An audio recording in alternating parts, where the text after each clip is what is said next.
Hello everybody, welcome to Late Night Football. Welcome to a match reaction show for these midweek Premier League games. And it's finished Southampton 2, Chelsea 1.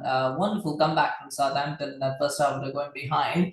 But has really huge problems for Chelsea, huge problems for Chelsea. But what I will say though about Southampton is I said this when they played United over the weekend. I thought they were the better team against United. The problem was that lack of cutting edge. And in today's game, not that they found the range or whatever, but they looked a little bit more impressive and they found a little bit more joy and they got two goals. They made sure that when they got the chances, at least they were more clinical than they were on the weekend and they got that goal. Unfortunately for them, they were up against the Chelsea side who are probably as close to being as bad at finishing as any team in the Premier League right now because it's just there's issues there, Chelsea. There's lots of issues, and we'll talk about that, of course. But talking about the goals itself, the first goal from Sterling was well taken. It was the thing about it, there was a little bit. I actually thought he panicked a bit, but actually it was good composure in the way he finished because.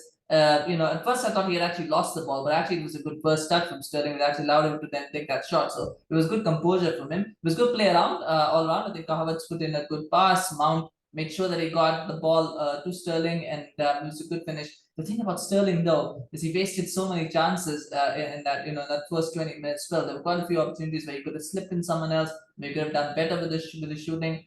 But he missed out, and that's something that will always plague Sterling. I don't think he'll ever be a clinical finisher. He'll get goals, he'll get you goals. The problem is he'll waste so many chances that sometimes in critical moments that can often be the defining factor. And I think maybe Chelsea will feel they could have been 2-0 up instead of 1-0 up, and Sterling scored. He is someone who does waste a lot of chances. That's my issue with that. But that was a good goal, and Chelsea deserved the lead because I thought for the first 20 minutes they were the better team. They look sharp. They figured out that the way to cut Southampton open is through slick passing. So they weren't dwelling too much on the passes. They were trying to go 2, 3 passes, bang, bang, bang. They're trying to go quickly and attack Southampton quickly, which I thought was a smart move to get that opening goal. Because compared to what United did, I think United were trying to be a little bit more long ball to try to be more hopeful. I think Chelsea were quick, quick, quick, and that was good. For some reason, after the goal, it just fell apart. I mean, Southampton kind of got in the game. I think Southampton figured out that the Shea Adams had the beating of Thiago Silva really. They figured out that Armstrong could have the run of Azpilicueta, and they thought, yeah, let's just do that. Let's try and get them in the game. Try and play long balls and get them into the game.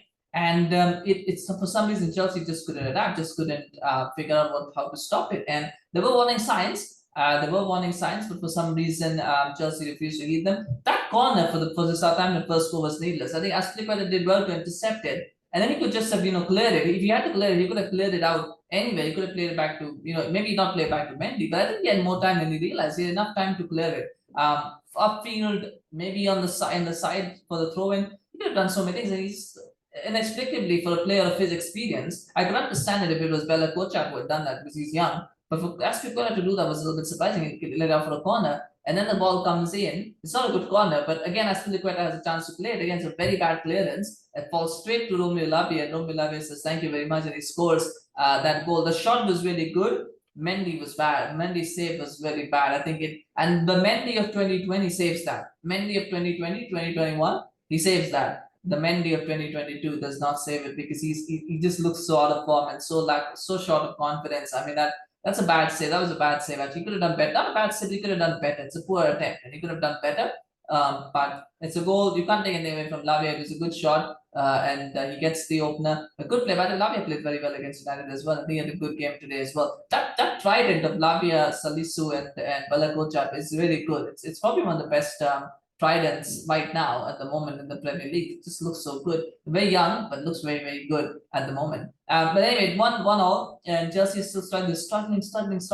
There were chances for Southampton, and Adam Armstrong comes up with the second goal. Again, down that left-hand side, it's a nice cross from Ruben Pero. Ziyech should do better to try to prevent that from coming in, but he doesn't. Azpilicueta kind of gets caught, and it takes a deflection from Koulibaly, and that's a bit unfortunate because if not for deflection, maybe Mendy would have saved it, but it goes in. Not more than what Southampton deserved. I thought they were the better team throughout the game, so they deserve being 2-1 up. And then it's really up to Chelsea to respond, and they just couldn't respond. I mean, to be fair, I thought throughout the game, I don't think Chelsea really threatened much. I mean, there were a few half chances, there were good positions for Sterling. Never seemed to look like, yeah, they're going to score, and how have they not scored? Like, it never really felt that way to me. I mean, maybe you have a different opinion, so I mean, in the comment section, but it never really felt like, well, why have Chelsea not scored? Or how have Chelsea not scored? It never felt that way. And that's something that will disappoint Tuchel. And obviously, they're going to bring in reinforcements. They're going to get a new defender, which I think is much needed because if you look at the back three, Silva, Koulibaly, Azpilicueta, all above 30, the starting defenders at least they need another defender. They need a defender in there.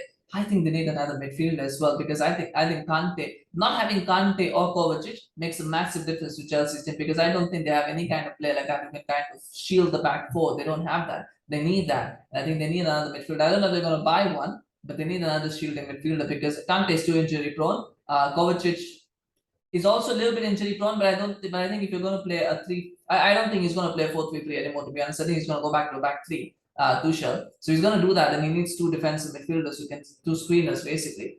So he's going to need another one. I think he needs another one, and I don't know if they're going to be in for one, but I think he needs one more defensive midfielder. But ideally, a midfielder who can do both, who can shield the back foot, but also make creative passes going forward. I don't know what kind of profile of player that is, or what kind of player can do that right now, but they've got to find someone who could do that. And maybe Billy Gilmore was the answer, but it doesn't seem like Tuchel really rates him.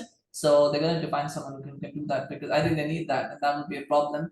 Going forward, everybody knows Chelsea need a striker. They need a striker because I don't think Sterling cuts it as a striker. He's a good winger. You can't rely on him to be the main goal scorer. You can't. If you want to be in the top four, if you want to be where Chelsea want to be, you can't rely on Sterling as your main striker. That's just not going to work. And I think Havertz, again, another. I mean, he was good for that goal, but then he looked very off color throughout. Pulisic could do it, but the problem with Pulisic is you don't know when he's going to break down. Ziyech was good, but again, you don't know when he's going to break down. So they need another striker, they need another forward to come in and be that sort of main goal scoring man. I don't know. Again, I don't know what profile of what kind of player they can get at this point. I mean, the prices are ridiculous right now, so they're gonna figure that out. But hopefully, Fofana coming in will make them a little bit better defensively. But where the issues are going forward, they need more create. They need a midfield screener who can kind of protect the back four. Ideally, also maybe play a few forward passing and give them that sort of creativity in midfield. But they need that, and they need a striker for sure. So that's something. But well done to Southampton. Though they were really good. Even at 2-1, they weren't trying to settle in. They weren't trying to go, well, let's just stalk us. No, they attacked. They tried to get a third goal. They could have had a third goal, by the way. Silva put off, Silva Cucurella made some really good last-ditch blocks, which stopped it. But otherwise, it could have been worse for Chelsea. And of course, having lost 6-0 at that same ground last season to Chelsea, I think Southampton will enjoy this victory. So, smash a like for Southampton. Smash a like for Lavia, for Armstrong, Bella Kochap, Salisu, smash like for those guys. They were impressive and immense today. And it's a well-deserved 3 points, of course. So congratulations to all Southampton fans for that. Share your comments. Let me know what you thought of the game. What do you think Chelsea can do to change it up? What kind of players they can target in the transfer market? Can they get any more signings done while the window is still open for 2 days? Let me know, of course. And share your thoughts on the game as always. Love to hear from you guys. Remember to subscribe to our channel on YouTube, follow us on Facebook. Appreciate your support. We're going to do this midweek games, so we're going to do more match reaction shows, of course, over the next couple of days. So when you subscribe, you do get notified to content as it drops. So thank you so much for watching. We'll see you again soon. Bye bye.